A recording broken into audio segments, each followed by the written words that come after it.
Gebraucht werden ist schon ein tolles Gefühl. Nee, weil wenn du gebraucht zu werden als ein tolles Gefühl für dich geil findest, dann findest du auch Machthierarchien geil. Gebraucht zu werden bedeutet nämlich, doch, hör mir zu, gebraucht zu werden von jemandem bedeutet Abhängigkeit von dir. Und wenn du es geil findest, dass jemand abhängig von dir ist, dann ist das schon schwierig. Gewollt zu werden ist geil. Ja. Zu wissen, dass sich jemand für dich entscheidet, weil du bist, ist cool. Aber gebraucht zu werden, weil du weißt, dass da eine Abhängigkeit dahinter steckt, das ist das Wort brauchen. Gewollt werden ist Poison. Nee. Gewollt werden ist toll. Gebraucht werden ist Poison, weil gebraucht werden immer bedeutet, dass jemand abhängig von dir ist und du es geil findest, dass jemand von dir abhängig ist. Und damit findest du Machthierarchien geil, weil du in einer höheren Machtposition bist als jemand anderes und weißt, dass die Person auf dich angewiesen ist. Das bedeutet, gebraucht werden. Wenn das früher war, wieso muss man heutzutage trotzdem jeden Tag wiederholen? Weil einem Männer immer noch suggerieren, dass man als Frau einen Mann braucht. Ich gebe dir ein Beispiel. Wie, du bist lesbisch. Du brauchst eigentlich nur einen Schwanz und musst mal so richtig durchgefickt werden. Dann merkst du schon, dass du einen Mann brauchst. Also ein Beispiel aus dem Alltag. Also nicht aus meinem Alltag, sondern aus dem Alltag. Ach, du bist Single? Aber bist du da nicht unglücklich? So ohne Mann und ohne verheiratet zu sein? Und so ohne Kinder? Das wird dir immer noch suggeriert. Darum kämpfen Frauen immer noch, dass sie nicht in dieses Stereotyp fallen von, du musst eine Hausfrau sein, sonst bist du nicht glücklich und du musst von einem Mann gebraucht werden. Beziehungsweise du musst einen Mann brauchen in deinem Leben, sonst bist du nicht glücklich. Darum wiederholen das Frauen tagtäglich, um sich selber daran zu erinnern, dass man in diesem System, in dem sehr vieles für Männer gemacht wird, eben auch eigenständig überleben kann, ohne eine Abhängigkeit im privaten Umfeld. Okay, ich gebe dir ein weibliches Beispiel, okay? Ein Einblick in den Tag einer Frau. Du stehst auf und suchst dir Klamotten für deinen Arbeitstag raus. Da musst du dir schon Gedanken machen, was du anziehst. Weil wie du dich präsentierst, könnte vielleicht einen Typen triggern. Und es wird einen Typen triggern, wenn es zu kurz ist. Du gehst auf Arbeit, hast dich blöderweise für einen zu kurzen Rock entschieden, whatsoever zu kurz sein soll, und dir wird einfach hinterhergepfiffen. Bist schon angepisst. Kommst auf Arbeit, erfährst, dass dein Arbeitskollege mehr verdient als du, obwohl ihr die gleiche Arbeit macht. Bist angepisst. Dann kommt jemand und sagt, hey, kannst du mir nicht einen Kaffee machen? Du hast ja gerade eh nichts zu tun. Außerdem so, ne, nach dem Motto, du bist doch die Frau, du kannst ja auch den Kaffee machen. Und wenn ihr jetzt denkt, oh Lea, das ist doch alles voll übertrieben. Das ist überhaupt nicht übertrieben. Das ist der Alltag einer Frau. So, dann gehst du den Kaffee machen für die Person und bringst dir den. So, dann kommen vielleicht noch irgendwelche nervigen sexistischen Kommentare oder eine Männergruppe, die zusammensitzt und sich darüber lustig macht oder beschwert, dass ihre Weiber zu Hause nerven und so. Dann kommt der Chef, genau, und sagt, lächel doch mal. Und das muss natürlich alles nicht an einem Tag passieren. Aber das sind natürlich jetzt Dinge, die im Alltag passieren, die auch an einem Tag passieren können. Dann nach der Arbeit denkst du dir, okay, ich besuche mal meine Eltern wieder. Sitzt du bei deinen Eltern und deine Eltern so, und? Wann ist es denn endlich mal soweit? Wie sieht's denn aus mit einem Freund und mit einem Kind? Oh, was? Du kannst doch gar nicht glücklich sein als Singlefrau. Wie kannst du denn glücklich sein als Singlefrau? Das erfüllt dich doch gar nicht. Es erfüllt dich halt einfach, mit einem Typen zusammen zu sein. Dann bist du nochmal angepisst, weil es immer nur darum geht, dass du irgendein Geschlecht hast. So, das ist ultra fucking nervig.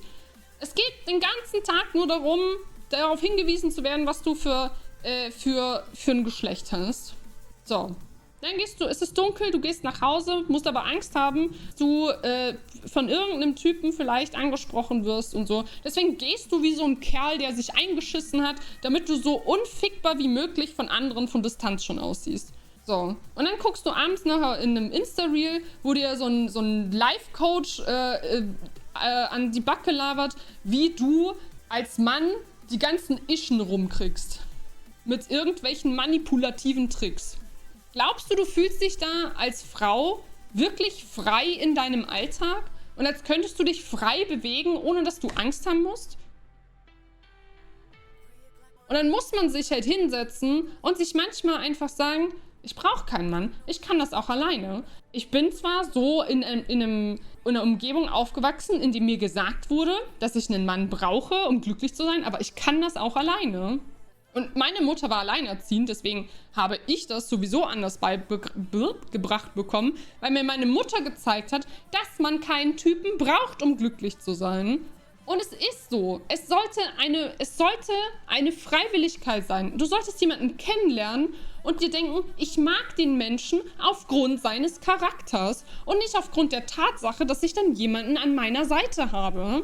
Und das sollten alle Geschlechter haben. Das sollten Männer, Frauen, non-binäre Menschen, alle sollten sich so ihren Partner oder ihre Partnerin aussuchen.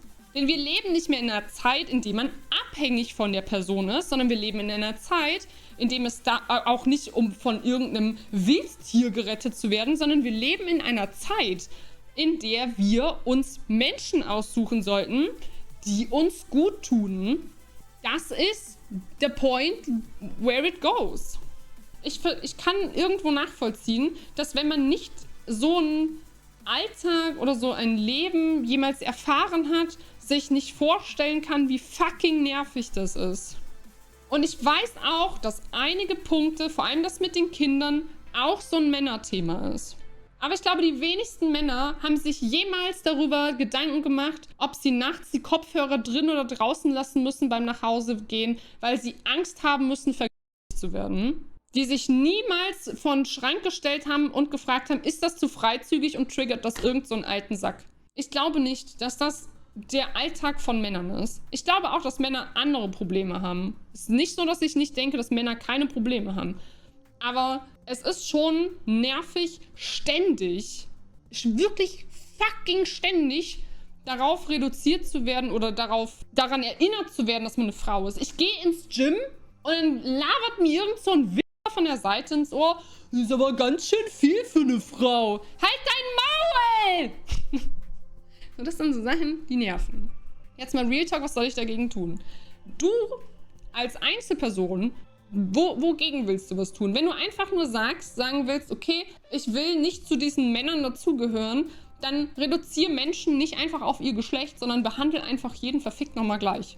Da ist niemand besser oder schlechter, stärker oder schwächer oder sonst irgendwas aufgrund eines Geschlechts, sondern jeder wird halt gleich behandelt. Und wenn es jetzt um eine spezielle Situation geht, wenn du nachts irgendwo hinter einer Frau läufst und merkst so, oh shit, die hat ein bisschen Angst, dann bleib stehen und warte kurz 2 Minuten, bevor du weitergehst. Das ist doch nicht so schwer.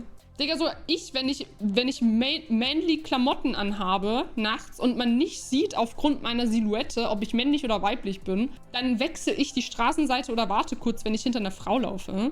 Also selbst ich, obwohl ich selber, da geht es ja auch nicht darum, solche Narrative immer wieder zu bestärken, sondern einfach nur anderen Menschen ein gutes Gefühl zu geben. Ist genauso wie wenn ich in der Bahn sitze und mir gegenüber sitzt eine Frau oder eine Person, die merklich irgendwie einen scheiß Tag hatte. Dann sage ich, hey, Entschuldigung, ich finde deine Jacke richtig cool.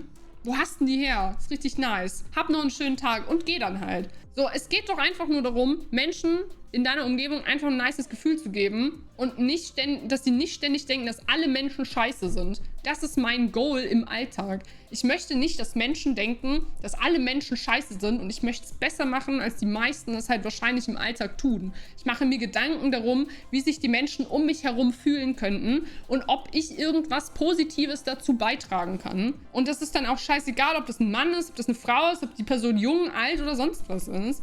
So einfach. Ich habe sogar fucking Lollis in meinem Rucksack, falls mir gegenüber ein Kind sitzt, was einen schlechten Tag hat, dass ich dann einen Lolli geben kann. Das sind einfach so für mich so Basic-Dinge, wo ich sage, hey, kann man ja mal drüber nachdenken. Was tust du, wenn du versuchst, gut zu anderen Menschen zu sein und als Antwort uns... Ey, ich habe auch schon Leuten gesagt, hey, ich finde deine Eyeliner echt cool. Und die so, okay.